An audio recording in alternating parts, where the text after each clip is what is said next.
Now, Game Week 6 was definitely a popular time for FPL managers to use their first wildcard. But I think Game Week 7 might well be too. And in this video, I'm going to talk through my favourite wildcard draft in FPL.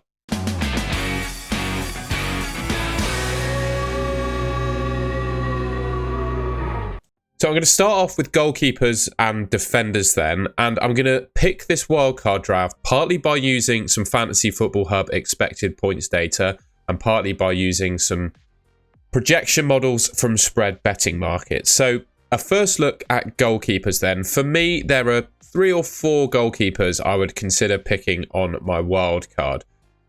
I would probably say, despite the fact that Ederson is the #1 goalkeeper for the next 5 game weeks for expected points, I would probably verge towards Raya because this season he's proven to be a little more consistent when it comes to making saves. And for me, I want to pick a goalkeeper in FPL that isn't solely reliant on clean sheets. I really do think that saves are kind of what make the best goalkeepers in FPL. You know, average amount of clean sheets, which Arsenal will probably keep more than most.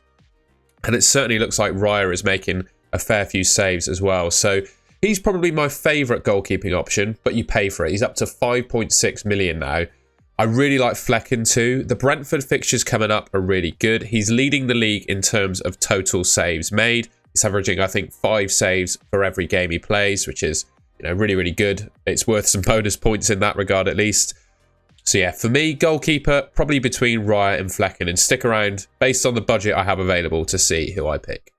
Defenders then, and if money is no object, these are the top defenders for the next 5 game weeks. I look at this list and I'm in absolute hysterics because I played my wildcard in Game Week 6 and I sold Guardiola, who scored, of course, against Newcastle and is now, according to Fantasy Football Hub, the best defender for expected points for the next 5 game weeks. Man City got good fixtures.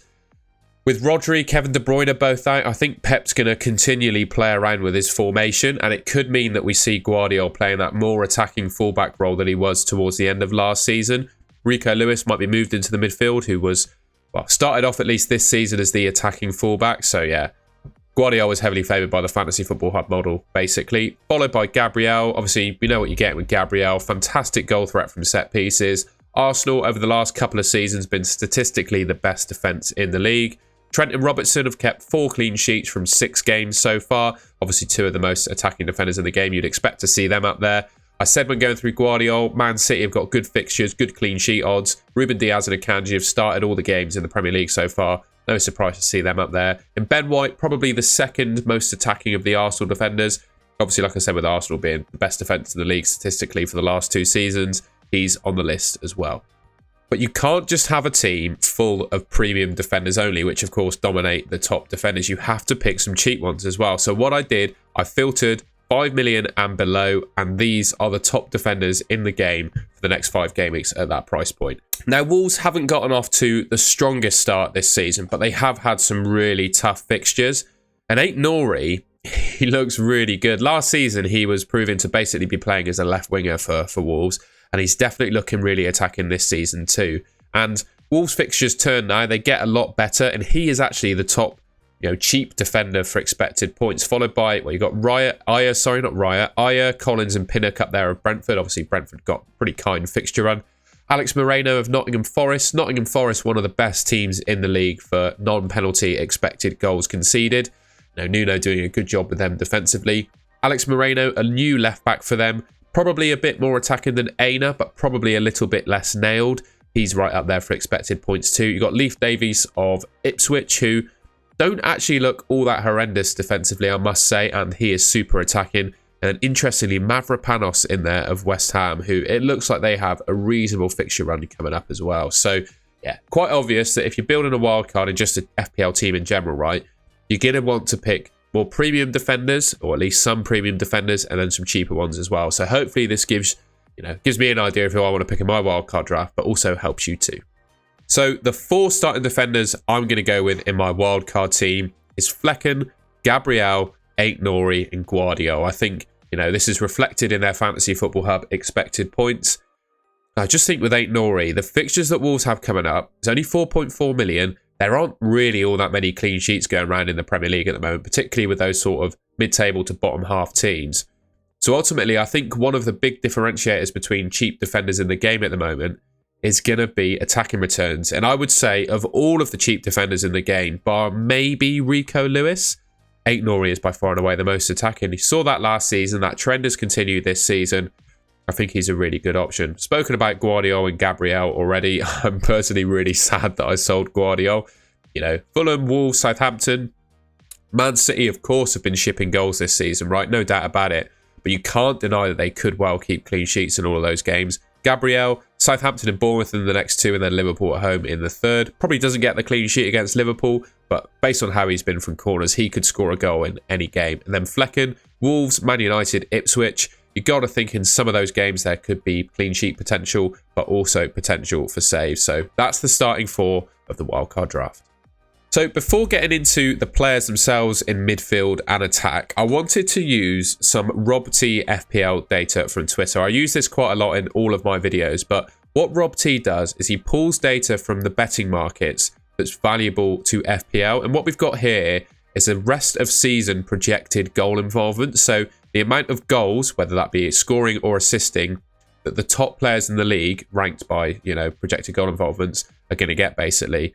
And the reason I like this kind of data so much is because gambling companies, betting companies, they invest millions in their projection maths and algorithms.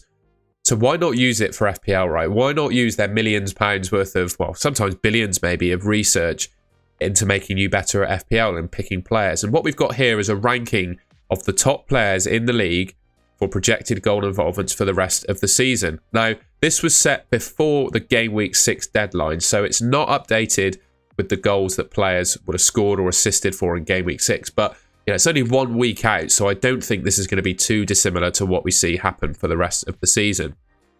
The top 5, I mean, it's pretty obvious, right? You've got Haaland, Salah, Saka, Palmer, and Son, and Foden as the... Sorry, no, it's just the Son is the 5th. That's no real surprise. You know, they're probably the best midfielders in the game. But the one interesting thing here is it kind of suggests, at least looking at the top 3, maybe 4 ranks, well, top 4, I guess, with Haaland, Salah, Saka, and Palmer, it suggests to me that there isn't much to split Salah, Saka, and Palmer. I think Haaland is by far and away the best player in the game, and we've seen that so far this season. And I would suggest you could almost perma-captain him, to be honest, this season. And with the price difference that Salah is from Saka and Palmer, for me, if you're going to captain Haaland every week, it could make sense to not have Salah and then just have Saka and Palmer and other players in your team and do something with the money that you save by not having Salah. So I think that's a genuine way to play it. There's, you know, a lot of obvious players in this list, right? This list of projected remaining goal involvements is going to be full of the other best players in the league, right? Some nice, interesting inclusions in there. Mbeumo's right up there with 17.8 remaining goal involvements. Nicholas Jackson and Solanke in and around the same sort of rank. Eze, who's been disappointing so far, is up there. See Martinelli, Rodgers, interestingly, only 5.2 million he is now. He's right up there as with some of the top players for projected goal involvements. You know, he's up there sort of ahead of, well, Semenyo, Maddison, Rashford. He's above all of them and he's only 5-ish million. Same with Gordon as well. He's above Gordon. I'm not going to go through all these players because I'm going to take you through my picks in my wildcard draft, but it's on screen for you to have a look through if you want to see some interesting picks for yourself. Again, similar to what we did with goalkeepers and defenders, I'm just going to have a quick look at the top midfielders in the game for the next 5 game weeks to help me pick this wildcard team, right? Number 1 is Mo Salah, but I go back to the point of, is having Palmer and Saka in your team as a double up better than just having Salah? Because I think it's quite easy to just have Salah, and I think it's quite easy to have Palmer and Saka, but I think it's nigh on impossible to have all 3 plus Erling Haaland, and I think Erling Haaland's kind of essential in this game, for me at least at the moment. So yeah, the real decision to make on your wildcard, I would say, is to go for Haaland and Salah or Haaland, Palmer, Saka. That would be where I'm coming from with this. Other top midfielders, you've got Heung-min Son up there. He's obviously injured, missed the Man United game, but I think he'd probably be back for Game Week 6. And to be fair, Tottenham have quite a decent fixture run, so he could still be an option. Eze and Mbeumo, Eze is still up there as one of the top midfielders according to Fantasy Football Hub. You've got Mbeumo and Maddison, who is quietly putting up some really good underlying numbers as well. All right, so the midfield that I've gone for then, I've gone for 3 of just the top value players, it would appear, in Palmer, Saka, and in Mbumo, and then Rodgers as well. I think you need to have Rodgers.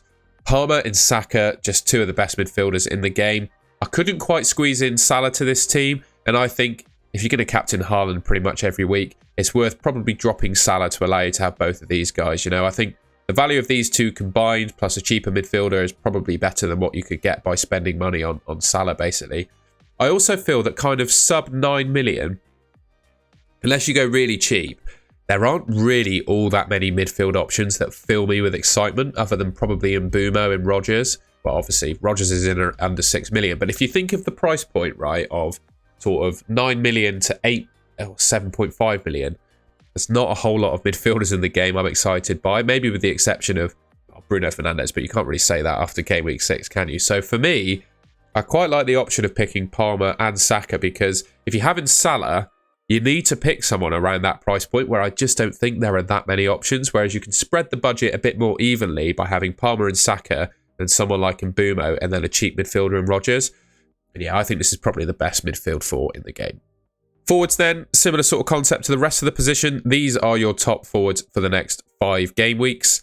I'm not going to go through in too much detail. These Haaland, Wood, Watkins, Havertz, Isak, Solanke and Jackson are your top forwards for the next 5 game weeks. And that, of course, informs the forwards that I've picked in this team. So I've gone for Haaland, Chris Wood and Dominic Solanke. Obviously, Erling Haaland has just been absolutely like robotic so far this season, right? And I think for me, it's a really hard case not to pick him in a wildcard draft. He's got Fulham at home up next, Wolves away after that, Southampton at home after that. You know, I would suggest all 3 of those games he's probably the best captaincy pick for. Little bit of concern that he had a bit of a knock in that Newcastle game, but I saw in the press that he trained on Sunday, so I think he should be fine and be ready to go for game week 7. Chris Wood. Now, I will say there are a number, if we just go back, I think that's the projection screen, yeah. There are a number of good cheap strikers in this game, right? So I'm not going to lose any sleep if someone disagrees with me that Chris Wood isn't the guy. I think at the sort of 6 million and below sort of striker price point, you've got Chris Wood, Calvert-Lewin, Jimenez, João Pedro when he's back fit. All of these guys are pretty nailed on for their teams, in decent form and take penalties. So, you know, if you want to go a bit different to Chris Wood, then go for it. But I think of all of those players, Chris Wood kind of has the most stable injury record. And he's in the better form as well. Scored 14 goals from 20 starts last season. I think he's got 3 or 4 this season. His track record in recent Premier League games is really good. The Chelsea fixture, yes, admittedly is fairly tough. But then after that, it's Crystal Palace and Leicester, who have not been the best teams in the league by any stretch this season. So yeah, I think he's got a good chance of scoring in all of those. And I've been really impressed with Solanke so far this season. Could have had actually a couple of goals against Man United in game week 6. Yeah, Brighton, West Ham, Crystal Palace. Tottenham looking pretty decent going forwards now as well. And I think all 3 of those games, Solanke has a chance of scoring. So yeah, that would be my starting 11 of this wildcard draft. And finally, we'll just have a quick look at the bench. I think if you've got Flecken as your goalkeeper, you might as well go for, is it Voldemarsson, the backup Brentford keeper? Because if Flecken gets injured and you have Fabianski in goal, for example, none of the 4 million goalkeepers are playing, right? So if you have Flecken and then a random 4 million goalkeeper, if Flecken gets injured, you have to use a transfer on him. Whereas if he gets injured in this team, well, you've got his backup that could come in. So for me, if you don't want, well, I think you can avoid having a Brentford defender, to be completely honest with you. I think the Brentford keeper double up is a way to go. Greaves is just absolutely nailed on for Ipswich. I don't think Ipswich are awful defensively. He's just a nice option to have in there as the 4 million defensive option. Dibbling is probably the best 4.5-ish million midfielder. If you really want to save some cash, though, Harry Winks is just going to play every game, so go for him. And then Ola Aina of Nottingham Forest. Like I said, you could have Alex Moreno as well. I just slightly trust Aina's minutes just that little bit more, so I went for him. Ultimately, though, I would bench Aina and play Ait-Nouri for game week 7. I think Ait-Nouri's got a better fixture, and then I'd switch them around again. So Ait-Nouri's got Man City in game week 8. Aina's got Crystal Palace at home, so I think that rotation works quite nicely. So yeah, that's my wildcard draft for game week 7. All right, well, I hope you enjoyed that video and found it useful. If you did, please leave me a like rating. Let me know in the comments if there are any changes you'd make to that wildcard team. I always say this, but you know, FPL is all about different opinions. So if you have a different opinion to me, I'm not going to be offended. Just be polite about it in the comments is kind of all I ask there, really. I think that's about it. All of the expected points data you see there is powered by Fantasy Football Hub. There's a link in the description. You got 1 day, well, maybe 12 hours by the time this video comes out. Literally 12 hours until the end of the day on the 30th of September to take advantage of the 50% off sign-up discount I get you. Yeah, I think that's everything. If you haven't already and you enjoyed this video, please subscribe to the Golden Goal channel, which should be just there. I'll have plenty more FPL content coming your way throughout the rest of the season. I think that's everything. Thank you very much for watching, and I will catch you in my next video.